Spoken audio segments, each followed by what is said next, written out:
안녕하세요, 올리어댑터 TV입니다. 오늘 소개해드릴 영상은 저번에 이거 초경량 휠셋 소개해드렸잖아요. 그거에 이어서 이거를 이제 장착을 해야죠. 휠을 장착을 해야죠. 소개했으니까 이제 장착을 해야 됩니다. 피아이로프에서 만든 이제 초경량 휠셋이고, 스포크는 이제 그린으로 제가 해서 만들었어요. 그리고 얘는 제 거 팩터에다가 장착하려고 합니다. 그래서 스포크 색상을 녹색으로 한 거예요. 이제 제 거 이 팩터가 이제 녹색이잖아요. 레이싱 그린 색깔이어가지고 거기서 약간 깔맞춤 한다고 해가지고 그린 스포크로 선택을 했습니다. 지금 이 팩터를 휠을 저걸로 바꾸면 제가 봤을 때는 한 500g 정도 무게가 가벼워질 것 같거든요. 예상입니다. 예상. 대략적으로 지금 여기에 장착되어 있는 휠이 MB SES 5.6이에요. 5.6이고 제가 알기로는 이 휠이 1500g 정도 나가는 걸로 알고 있거든요. 실책했을 때 그 정도 무게인 걸로 알고 있습니다. 그래서 얘를 이제 타이어랑은 그대로 사용을 하고, 타이어는 어차피 제일 가벼운 하이로드 SL을 쓰고 있고요. 그리고 여기다가 이제 타이어 이제 클린처로 세팅을 하려고 해요. 이제 클린처로 세팅을 하려고 하고, 이제 TPU 튜브, 경량 TPU 튜브 넣어가지고 지금 이렇게 옮겨서 얘로 장착을 해보려고 합니다. 그리고 지금 핸들바도 지금 다리모 핸들바가 와 있어요. 근데 다리모 핸들바가 와 있는데 지금 이제 여기 어댑터 핸들바만 와 있고, 여기에 이제 맞는 어댑터가 이제 걔네들이 제작을 해서 주는데 그게 아직 안 와가지고 핸들바도 다리모로 바꾸지 못하고 있습니다. 근데 이제 핸들바를 다리모로 바꾸면 이제 여기서도 제가 봤을 때는 100g 정도 무게가 줄어들 것 같아요. 핸들바에서 100g 정도 무게가 줄어들고, 이제 휠에서 제가 봤을 때는 많게는 500g, 적게는 400g 정도 줄어들 것 같습니다. 얘가 지금 7kg거든요, 정확히. 이제 이따가 실측해 볼 건데 딱 7kg 정도 무게가 나가요, 지금 이 상태가. 근데 이제 예를 들어서 이제 이 휠로 바꾸게 되면은 많이 줄어들면 500g이 줄어들면 6.5kg가 되는 거고, 이제 적게 줄어들었을 때는 뭐 한 400g이 줄어든다고 가정했을 때는 얘가 이제 6.6kg 정도가 되겠죠. 네, 그래서 지금 장착해 보려고 합니다. 그리고 이제 림 테이프 감아야 돼요. 이놈의 새끼들이 림 테이프를 다 별도로 줘가지고, 또 이제 림 테이프, 또 이제 가장 가벼운 림 테이프, 이제 MB 림 테이프로 지금 감고 작업을 시작하려고 합니다. 지금 이제 림 테이프 감아 보겠습니다. 지금 현재 제 팩터 무게가 7.06이네요. 7.06입니다. 60g이 60g을 더 빼야 되겠네요. 7kg 대까지 가려면, 6kg 대까지 가려면. 네, 그리고 림 테이프는 다 붙였습니다. 림 테이프는 다 붙였고, 림 테이프 무게가 조금 늘어났겠죠. 또 림 테이프 무게가 조금 늘어났을 거고, 림 테이프 무게를 측정을 한번 해보겠습니다. 이게 어저께인가 463. 앞뒤 세트로 바로 하는 게 낫겠죠? 이게 981 나왔었거든요, 앞뒤 세트로. 지금은 999입니다. 999예요. 999, 999. 림 테이프 무게가 늘어나서 81g, 981g에서 18g 정도 늘어나네요. 림 테이프 그렇게 많이 안 늘어나네요. 가볍습니다. 림 테이프 무게가 18g 정도 증가했습니다. 네, 앞뒤. 그래서 이제 그래도 1kg가 안 넘네요. 딱 999g입니다. 999g이에요. 그래서 지금 이제 휠을 이제 저기서 타이어 빼고, 이제 로터 빼고, 이제 스프라켓 다 옮겨서 장착해가지고 지금 이제 여기 제 자전거에다가 옮겨서 장착해 보겠습니다. 휠, 타이어, 로터, 스프라켓까지 전부 분리했습니다. 그리고 그런 상태에서 이 휠셋의 무게 한번 측정해 볼게요. MB SES 5.6입니다. 앞휠 무게가 726이에요. 앞에가 726. 따로따로 한번 재볼게요. 726. 그리고 리어가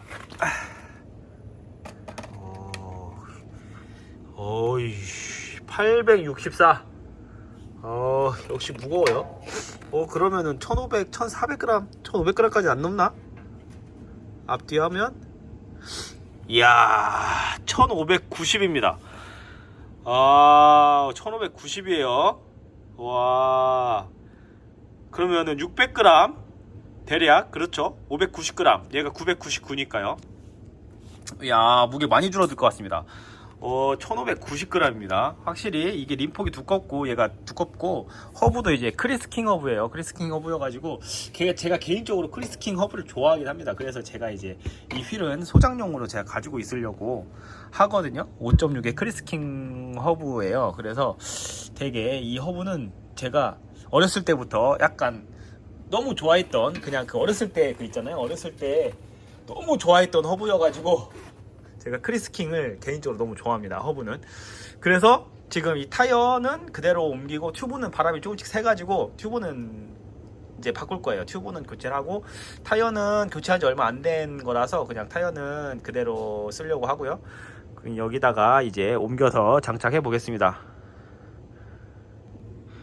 튜브는 다시 말아봤어요. 튜브 무게도 궁금해가지고 튜브를 말아봤습니다. 이제 저는 튜블리터 튜브를 썼었어요. 이제 뒤에는 그냥 일반 튜브를 썼었고, 앞에는 튜브 S를 썼습니다. 이제 튜블리터 튜브는 두 가지가 있죠. 일반 튜브가 조금 두꺼운, 조금 무겁죠. 조금 무겁고, 튜브 S가 이제 더 가벼운 거예요. 더 얇아요. 근데 이제 튜브 S를 앞뒤로 저 예전에 앞뒤로 튜브 S를 썼었거든요. 근데 이 이제 얇은 거를 뒷바퀴로 쓰니까 조금 뒷바퀴 쪽이 좀 펑크가 좀 잘 나더라고요. 저는 그랬습니다. 저는 개인적으로 이제 얇은 튜브를 뒷바퀴 쪽에다 쓰니까 좀 펑크가 잘 나서, 그래서 이제 뒷바퀴는 일반 조금 내구성이 좋은 이제 튜브로 바꾸니까 이제 펑크가 거의 안 나더라고요. 그래서 저는 그렇게 썼었어요. 뒤에는 좀 두꺼운 TPU, 앞에는 얇은 거, 그렇게 썼어집니다. 얘가 튜브 S는 정말 가벼워요. 튜브 S는 밸브 80mm 기준이거든요. 24g입니다. 엄청 가볍죠. 네, 튜브 S 24g. 그리고 일반 튜브는 좀 무거운 편이에요. 42g입니다. 네. 이제 일반 튜브랑 이렇게 무게 차이가 있어요. 그래서 이게 두 개를 하면 66g이네요. 네, 튜브 무게가 두 개 66g이에요. 그리고 제가 교체할 튜브는 이제 비토리아에서도 TPU 튜브가 나왔죠. 그래서 비토리아 TPU 튜브로 이제 바꿔보려고 합니다. 얘는 이제 튜브 S보다는 조금 무겁고, 튜브보다는 가볍고, 예, 그래요. 30g이에요. 개당 30g. 두 개 하면은 딱 60g입니다. 예, 60g이에요. 근데 이제 이거를 제가 안 썼던 이유가 뭐냐면, 얘는 밸브가 60mm예요. 밸브가 60mm여가지고, 예, 이렇게 5.6 이런 S 이런 거 이렇게 두꺼운 거에는 밸브가 짧아가지고 제가 이 튜브를 못 썼었거든요. 근데 이제 얘는 36mm니까, 얘는 36mm니까 이 이제 60mm짜리 밸브를 써도 충분하죠. 얘는 두 개 합쳐서 딱 60g입니다. 그리고 얘는 두 개 합쳐서 66g이네요. 이제 튜브에서 대략 6g 정도 무게가 줄어들 것 같아요. 그리고 타이어는 다 아시다시피 하이로드 SL 제일 가벼운 타이어죠. 얘는 제가 알기로는 200g이 안 넘어요. 예전에도 이제 실측 다 해봤지만 이거 묶어서 해야 되는데 지금 없으니까 얘가 이렇게 해서 이렇게 하면 안 되는데, 펼쳐지는데. 아무튼 170g 정도 나갑니다. 25C 기준으로. 네, 170g 정도 나가요. 제일 가벼운 타이어입니다. 이제 튜브리스 타이어가 요즘에는 아무리 가볍게 나오긴 했잖아요. 튜브리스 타이어가 가볍게 나오더라도 제가 봤을 때는 지금 제가 이제 가지고 있는 것 중에 제일 가벼운 튜브리스 타이어가 MB SES 레이스데이 타이어거든요. 근데 걔가 195g 정도 돼요. 엄청 가볍죠. 튜브리스 타이어가 200g대로 들어오는 튜브리스 타이어는 거의 없었는데, 걔는 이제 190g대까지 들어옵니다. 네, 그래서 걔가 제일 가벼운 튜브리스 타이어이긴 한데, 튜브리스는 이제 튜브리스 밸브도 넣어야 되고, 그렇죠. 튜브리스 밸브도 넣어야 되고, 이게 제가 한번 묶어서 재볼게요. 튜브리스 밸브도 넣어야 되고, 그 다음에 이제 실란트도 넣어야 되잖아요. 그러니까는 이제 190g 플러스 이제 튜브 밸브 무게랑 이제 튜브리스 그 실란트 무게까지 하면은 무게가 좀 늘어난단 말이에요. 근데 이제 이거는 176g입니다. 타이어 무게가 가볍죠. 176g에 그 튜브 30g 더하면은 딱 206g이네요. 200g이에요. 근데 그 튜브리스 타이어 제일 얇은 걸로 해도 밸브 무게가 추가가 되고, 그 다음에 실란트를 아무리 조금 넣는다고 해도 한 20mm 든다고 해도 대략 20g 정도가 늘어나는 거잖아요. 그러니까는 200, 최소 제가 아무리 가볍게 세팅을 한다고 해도 실란트를 거의 안 넣는다 해도 제가 봤을 때는 220g 정도는 나갈 거예요. 그러니까는 어떻게 보면 얘가 더 가볍긴 한데, 그 정도 이제 튜브리스로 했을 때 무게가 20g 정도 늘어난 정도라면은 당연히 튜브리스를 하는 게 맞습니다. 제 생각에는 그래요. 근데 일단은 저도 이제 타이어를 이제 이거 바꾼 지 얼마 안 돼가지고 아까워서 이 타이어를 다 쓴다면, 이 타이어가 만약에 다 닳아져서 교체를 할 때가 교체를 해야 된다면, 저도 아마 그 MB SES 레이스데이 있잖아요. 제일 가벼운 195g짜리 27mm 기준이에요. 그것도 어떻게 보면 MB 타이어가 더 가볍죠. 얘는 25C 기준으로 176이니까 걔는 27mm 기준으로 195g입니다. 200g이 안 넘어요. 그러니까는 어떻게 보면은 당연히 이제 다음 타이어를 교체를 하게 된다면 이제 그 튜브리스 타이어로 해서 튜브리스 세팅하는 게 훨씬 낫기는 합니다. 이제 앞으로는 다 튜브리스로 가야 되긴 하니까요. 그래서 이번에는 일단 이 타이어가 다 닳아질 때까지만 한번 써보려고 합니다. 그래서 얘를 여기다 장착해 보겠습니다. 휠셋 조립 완료됐습니다. 로터랑 스프라켓 옮겨 장착했고 타이어 튜브 장착했습니다. 스프라켓은 10에 28T 신형 레드예요. 10에 28T고 로터는 갤퍼 로터입니다. 갤퍼 140mm, 앞뒤로 140, 140이에요. 이제 무게를 최대한 줄이려고 갤퍼 로터를 쓰고 있습니다. 근데 이제 예전에 구형 레드 때 제가 140mm 썼을 때는 좀 브레이크가 좀 밀리긴 했어요. 그래가지고 이제 다운힐 할 때 코너에 거의 진입을 해서 브레이킹을 하면 좀 밀리는 감이 있었습니다. 그래가지고 이제 조금 코너 한참 뒤에서부터 이제 브레이킹을 하면서 속도를 줄이고 진입을 해야 됐거든요, 코너를. 근데 이제 신형 레드로 바꾸면서는 브레이킹이 확실히 더 세져가지고 신형 레드는 이제 140mm, 제가 봤을 때는 140mm 갤퍼 로터 정도만 써줘도 그 코너 거의 진입할 때쯤 브레이킹을 해도 속도가 확 줄어듭니다. 브레이크가 전혀 밀리지 않아요. 그래가지고 확실히 신형 레드 브레이크는 정말 신형 레드로 가야 되는 이유 중 제가 계속 설명했던 게 바로 그거예요. 브레이킹 성능이 워낙 좋아져서 140mm짜리 로터를 써도 충분합니다. 그래가지고 이제 이거를 이제 팩터에다가 장착해 보겠습니다. 휠셋 교체가 완료됐습니다. 림이 얇아가지고 엄청 어색할 줄 알았는데 그래도 나름 장착해 놓으니까 이상하진 않네요. 그 스포크 색상이 확실히 녹색으로 해놨더니 그게 스포크 색상이 너무 튀어가지고 뭐라고 해야 되나, 그 이 림의 얇은 거에 대한 그 어색함이 조금 줄어드는 것 같습니다. 원래 이제 이 팩터도 이런 게 조금 약간 두껍잖아요. 이런 게 두꺼워서 약간 조금 하이림을 껴야지 이쁘긴 한데 나쁘지 않아요. 36mm짜리 껴놓은 거 치고는 생각보다 너무 어색하지 않거나 그러지 않습니다. 잘 어울리네요. 이렇게 보니까 이쁩니다. 이뻐. 네, 일단 휠 교체가 완료됐어요. 이제 그리고 가장 중요한 실측 무게. 실측 무게가 궁금합니다. 저도 궁금해요. 어떻게 보면은 뭐라고 해야 되나, 그 계산상으로만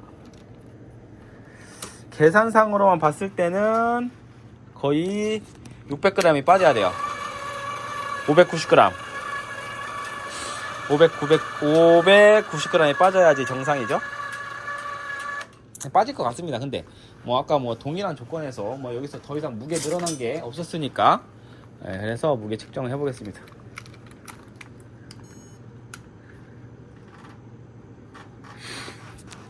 이제 이 상태에서 과연 무게가 얼마나 나갈지 저도 궁금합니다. 저도 궁금해. 이게 한 손으로 하니까 제가 이거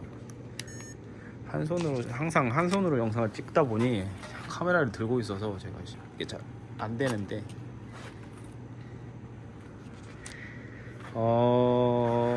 정확히 해야 돼. 정확히. 잠깐만요. 얘가 0점 맞췄고 올려놓으면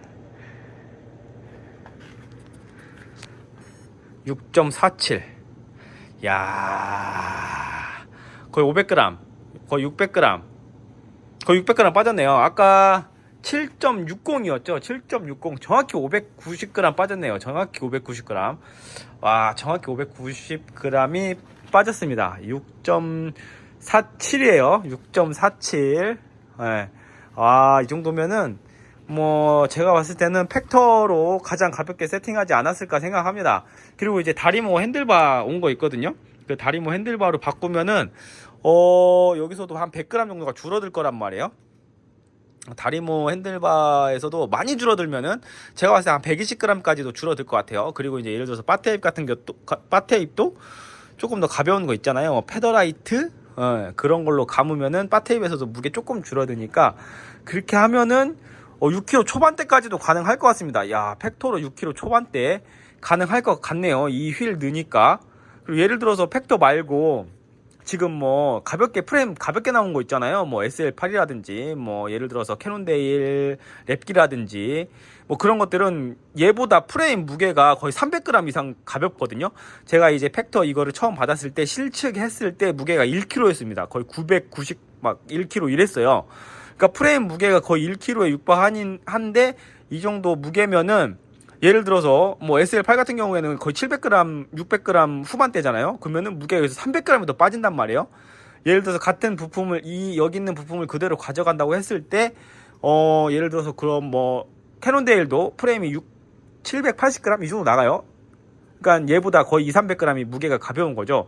그렇게 되면은 6kg 초반대까지도 세팅이 가능할 것 같습니다. 로드바이크. 그러니까 제가 이제 앞에 이제 그 캐논데일 랩기 그 한 대를 제가 주문을 해놨거든요. 근데 그게 와서 제가 이제 그거를 좀 경량 튜닝으로 하면은 제 목표는 6kg 초반대거든요. 한 6.2kg 정도를 생각을 하고 있어요. 이 휠 넣고 그다음에 핸들바도 다리모 제가 주문해 놓은 거 있고 핸들바 다리모로 바꾸고 뭐 어차피 구동계는 그 레드 구동계 그대로 쓰고 그렇게 했을 때 캐논데일 랩 71 같은 경우에는 슈퍼6 에보 있잖아요. 걔는 6kg 초반대까지도 세팅이 가능할 것 같습니다. 야, 휠이 정말 커요. 휠에 대한 그게 무게가 정말 큽니다. 정말 아까 보통 이제 메이저 브랜드 휠들 보면은 막 한 50mm, 60mm 되는 것들은 대부분 1400g 막 이렇게 나간단 말이에요. 근데 거기에서 이 휠로 바꾸면은 무게가 거의 500g 정도 빠지니까 자전거 무게를 엄청나게 많이 줄일 수 있습니다. 확실히 휠발이 중요하긴 하네요. 그냥 와, 휠이 엄청나네요. 휠의 영향이 엄청납니다. 그래서 지금 팩토로 6.4kg까지 내려갔어요. 이거는 뭐 엄청난 거예요. 팩토로 6.4kg 때면은 진짜 엄청난 거죠.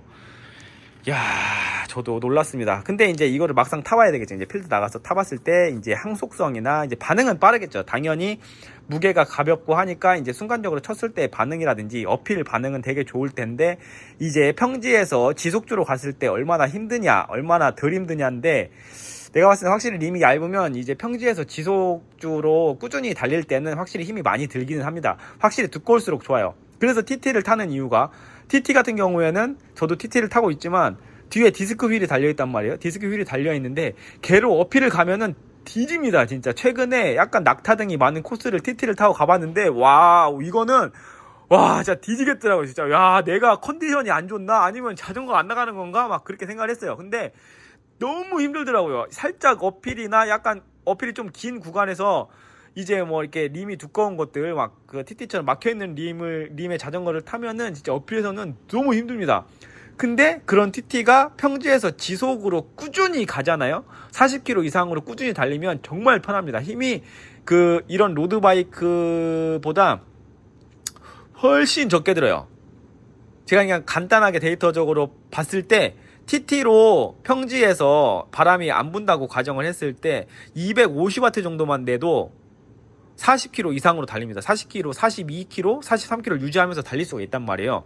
근데 로드바이크로 40km 이상을 밟으려면 300W, 거의 300W를 내야 돼요. 200 후반에서 300 초반에 힘을 내야 그 속도를 유지를 할 수가 있습니다. 근데 확실히 TT를 타면은 평지에서는 그 지속성이 되게 편해요. 그래가지고 그런데 이제 로드도 마찬가지겠죠. 로드도 여기다 이렇게 얇은 림을 껴놓으면 제가 봤을 때는 이거를 얘로 평지에서 40km 이상 땡기려면은 무조건 300W 이상을 내야 됩니다.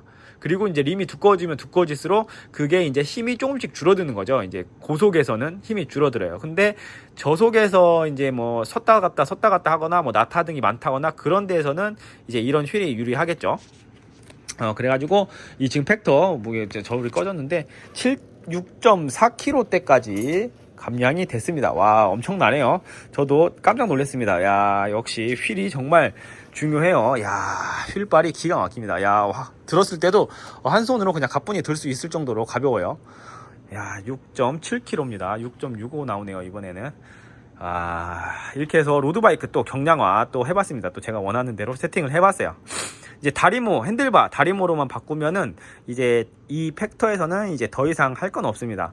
제가 봤을 때는 이제 딱 거기까지만 하고 이제 다음에는 이제 슈퍼6 에보 랩기를 한번 튜닝을 해보려고 생각을 합니다. 네, 이번 영상은 여기에서 마치고 또 다음 영상에서 다시 찾아뵙겠습니다. 감사합니다.